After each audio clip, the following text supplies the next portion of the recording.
This evening, our proceedings have the character of a celebration, and we're here to remember, to mark an anniversary, and to express gratitude for the arrival of the Russian Baltic Fleet in New York City 150 years ago today. It was followed a few days later, on October 12th, 1863, by the Russian Pacific Fleet coming from Vladivostok and arriving in San Francisco. These events represent the only foreign military assistance received by Lincoln and the Union during the course of the Civil War. And we therefore have to make an expression of gratitude, and we're also pleased to acknowledge a debt of honor. We have to thank the Russian people and the Russian government for their assistance to the United States at a time when they were the only friend in the world.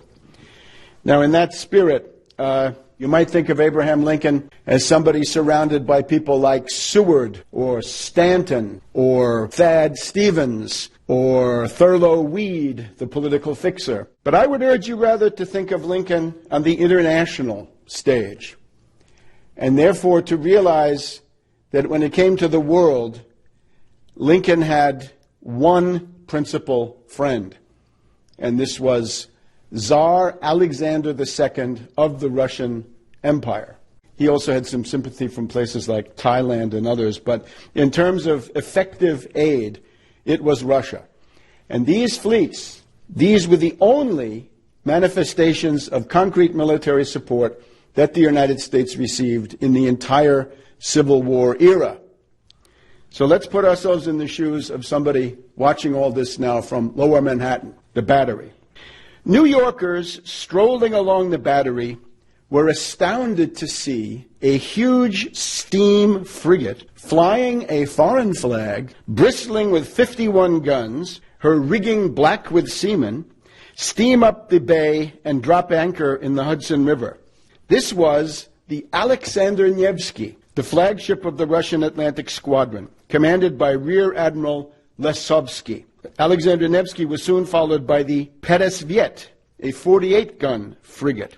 They were followed 2 days later by the Varyag, a beautiful steam corvette, 2,100 tons, 14 guns. Within 3 weeks, you also had the Almaz and the Ostliaba, which steamed past the Battery and anchored. There came a final ship, another steam corvette. That was the Vityaz. Now, these few ships, I would submit, changed the course of world history. On Thursday, October 1st, the New York City Council sailed down the bay to deliver a welcome resolution adopted by the city for Admiral Lesovsky. The Russian fleet offered a 71-gun salute, a lot of guns, which shook Lower Manhattan. The city councilmen and the Russian officers sailed back to 23rd Street, where they joined a huge parade. And there was a reception at City Hall. Lesovsky and his party were taken to Matthew Brady's photography studio on 10th Street, where the admiral, his captains, and some of the crews were photographed. Harper's Weekly, October 17th, 1863, devoted about half the issue to these events. And the parade, above all the parade. The officers of the Russian fleet riding in horse-drawn carriages, the admiral had 6 horses pulling his carriage, were escorted up Broadway past Trinity Church by an honor guard of U.S. troops and militia in the midst of a cheering throng. The procession passed Union Square. It wheeled into the vast current of Broadway, and Russian flags were everywhere. Now, sources favorable to the Confederacy point out that the Russian sailors visiting New York were so horrified at the living conditions they observed in the dreary city tenements that they donated $4,760 of their own money to alleviate these conditions. And then was the occasion of the Gala Russian Ball. It was held at the Academy of Music in early November. This was the high point of the New York social season of 1863, 1864. It was a glittering event which contrasted sharply with the grim atmosphere of the Civil War. The Russian Baltic Fleet stayed in American waters for 7 months, and there were side visits to Boston, Annapolis, and Washington, D.C. Now, what did this gesture mean? Admiral Lisovsky had previously been stationed in the Mediterranean, where he became the friend of the leading Union naval commander, David Glasgow Farragut. One evening, the two admirals were visiting the New York City home of Thurlow Weed. Weed was the Republican boss of New York State. Farragut asked Lisovsky, "Why are you spending the winter here in New York City anyway?" And Lisovsky answered, "I am here under sealed orders to be broken only in a contingency which had not yet occurred." And the Russian fleet in San Francisco was operating under identical orders, as he added. He pointed out that his orders were to break the seals of these secret documents if and when the United States were to become involved in a war with foreign powers. In 1863, this could only mean one thing. If Britain and France were to attack the United States, attempting to save the cause of the Confederacy, then London and Paris would be faced not just by a single war, but by a double war,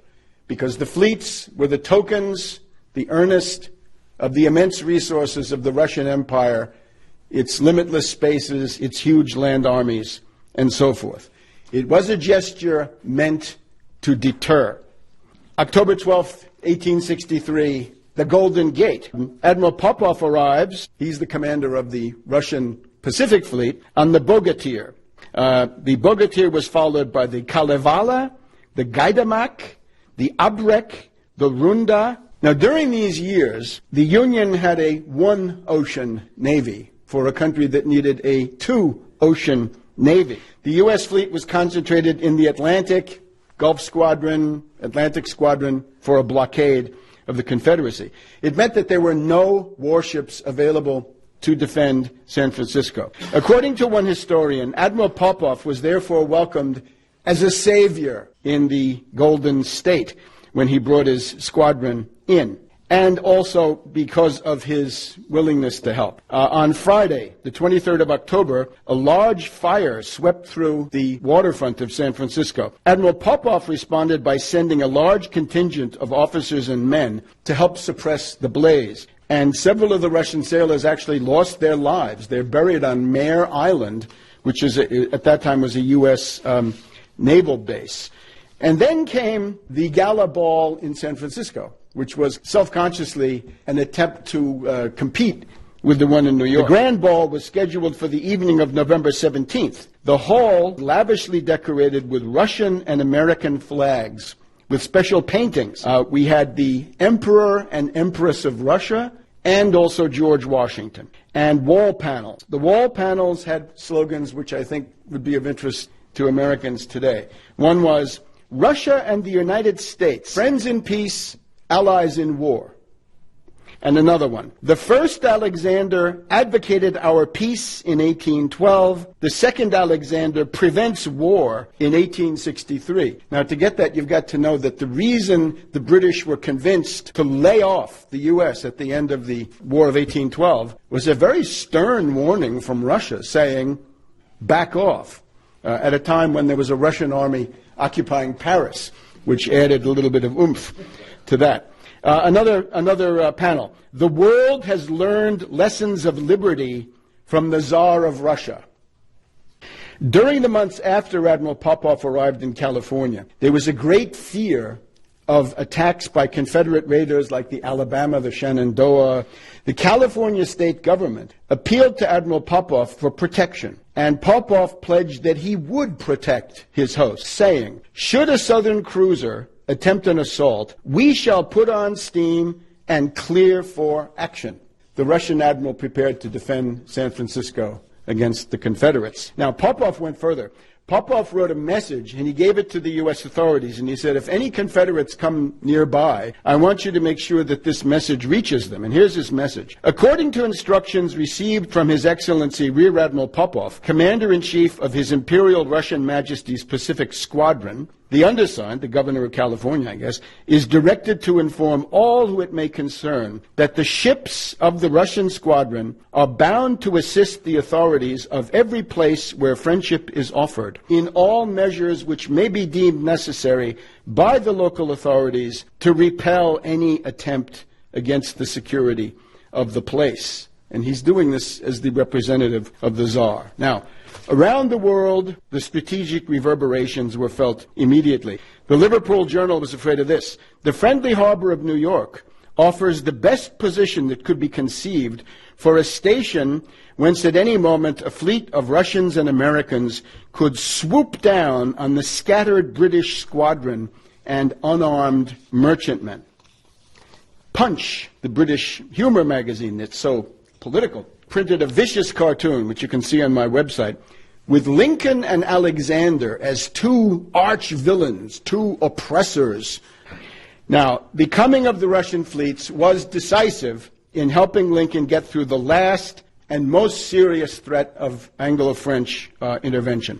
The Laird's shipyard, which had built the Alabama, was known to be building two powerful seagoing ironclad warships that could give the Confederacy the ability finally to break the Union blockade of the southern ports. The Laird rams were first put under surveillance by the British government on September 9th.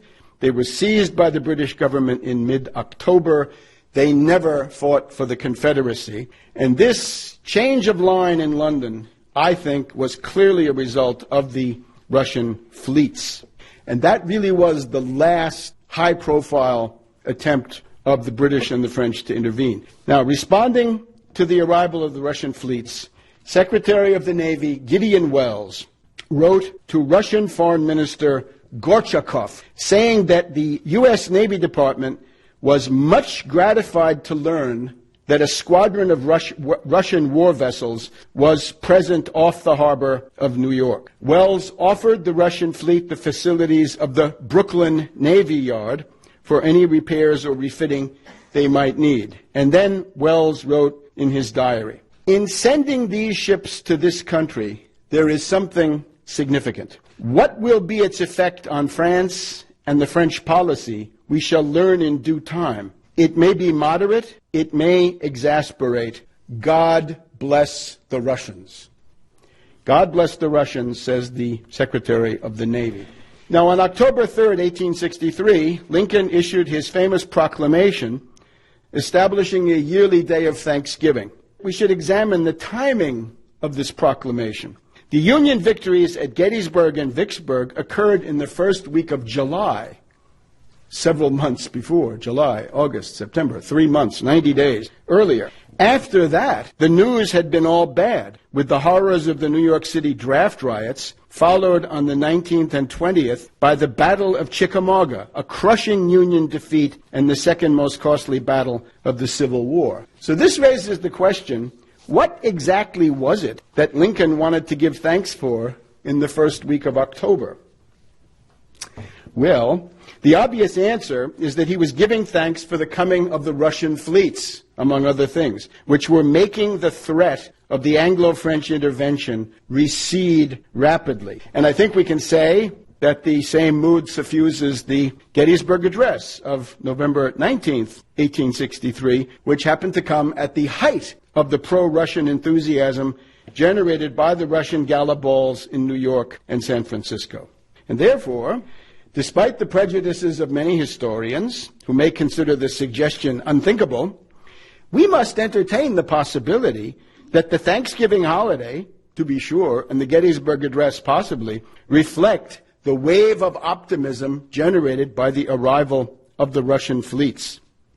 Now, just a year and a day after Lincoln's death, April 16, 1866, the Tsar narrowly escaped an assassination attempt. The indignation in the United States ran high. Congress passed a resolution, and the Assistant Secretary of the Navy, Gustavus Vasa Fox, was selected to head a solidarity mission, which departed on board a new class of monitor. This is the double-turreted monitor Miantanamo, equipped with 4 15-inch guns. These were displayed at visits in England, Denmark, France, on the way to Russia. So Fox had an audience with the Emperor Napoleon III of France. And bowing to military defeat, Napoleon, of course, promised to remove the French army from Mexico, where it had been violating the Monroe Doctrine. And there then followed this exchange. Napoleon says to Fox, "Do not be too friendly with Russia." Fox says, "Russia and America have no rival interests. Russia has always been friendly to America, and we reciprocate the feeling." Napoleon III counters, "But you can stand alone. You don't need friends." Fox says, "When it was doubtful whether we should ever stand again, at a time when the most powerful nations menaced us, Russia felt and expressed her sympathy for us, and America will never forget it." We'll never forget it. Well, we hope so. Then, Tsar Alexander II was assassinated in 1881. He was widely viewed in the United States as a Christian martyr. And there is a parallelism between Alexander II, who freed 23 million serfs, and Lincoln, who wrote the Emancipation Proclamation. But now, with Lincoln and Alexander both assassinated, the U.S.-Russian Entente began to erode. The simple idea is that the main historical hostilities of the 19th century were Russia against Britain, that's the main one, and then the United States against Britain. So there's a convergence in hostility to Britain. U.S. opinion was outraged by the fact that the British were trying to recruit soldiers in the U.S. for the Crimean War, and as a result of this, the British ambassador to Washington was kicked out. He was ejected, persona non grata. American diplomats knew that the Crimean War was also directed against the United States. There's a famous speech by Lord Clarendon where he essentially says, the dismemberment of the Russian Empire and something similar for the U.S. is what we have in mind. And we can quote the U.S. ambassador to Russia, Thomas Seymour. He writes in 1854, "The danger is that the British and French, after they have humbled the Tsar, will domineer the rest of Europe and thus have the leisure to turn their attention to American affairs." Now, 1862, 1863, briefly. There is no Confederate, or there's almost no Confederate success scenario that does not include the intervention of the British and French. Confederate strategy cannot be understood without keeping the question of Anglo-French intervention constantly in mind. Now, Lord Palmerston, on September 14, 1862, Lee is in Maryland. Lord Palmerston is hoping that Lincoln will be driven from Washington, the Army of the Potomac will be defeated and dispersed. So he contacts Lord Russell. Palmerston is the Prime Minister, Lord Russell, the Foreign Secretary. He contacts Russell and says, well, if that happens, intervention might be feasible. And Russell says, essentially, let's not wait.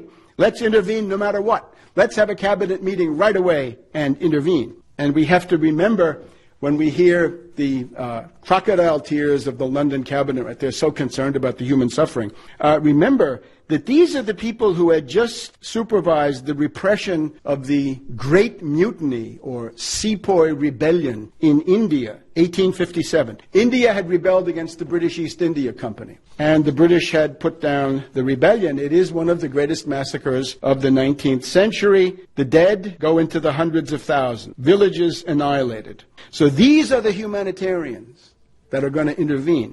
And remember also, the British-French combination had attacked China with 3 Opium Wars, Indochina with the French invasion, Russia with the Crimean War, Mexico with the French army, India in the rebellion we've just said, and sponsoring the Confederate States of America. So these are not exactly peaceful powers. All of this after 1848. I'm afraid 1848 is the British destabilizing many of the continental countries. It's a little bit like Arab Spring, Springtime of Nations, 1848.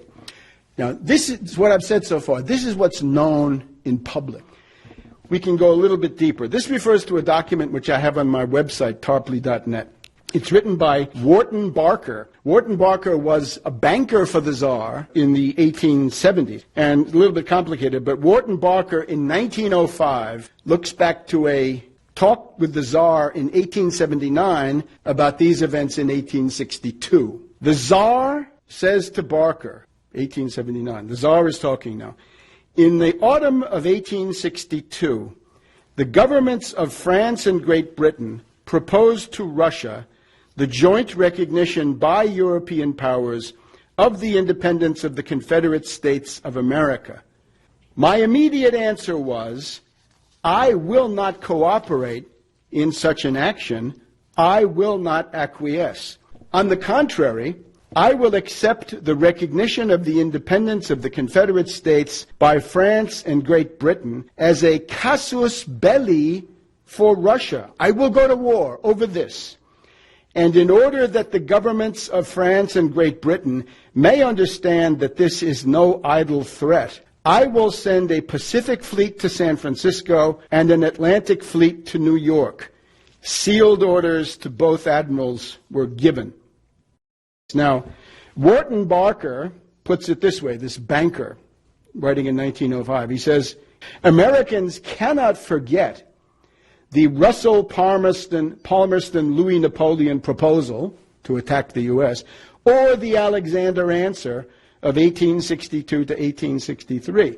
They remember that we owe almost as much to Russian action in 1863 as to French action in 1878. But if they give due thought to the words of Emperor Alexander II, they will do what is more vital in the shaping of the destinies of a nation. They will understand something. So again, Lincoln had one friend in the world, Tsar Alexander II, and the only military assistance for the Union from anybody in the world is what we've just discussed. Now, there is in American politics a procedure which I think is still honored in some quarters. It's called Getting Right with Lincoln. And it says, if you're a politician, if you're a public activist, you have to ask yourself periodically, is what you are doing coherent with the principles of Lincoln? And you have to search your conscience to this effect. Now, perhaps tonight we've been able to add or strengthen at least an additional dimension to what it would mean to get right with Lincoln in foreign policy, because it's usually interpreted in terms of domestic policy only. But in terms of foreign policy, are we right with Lincoln today? And this would be a question for everybody, all the way up to the White House. I'm afraid that right now we're not so right with Lincoln, and we ought to do something so that we could get right with Lincoln in the sense that we've described it tonight. Thank you very much.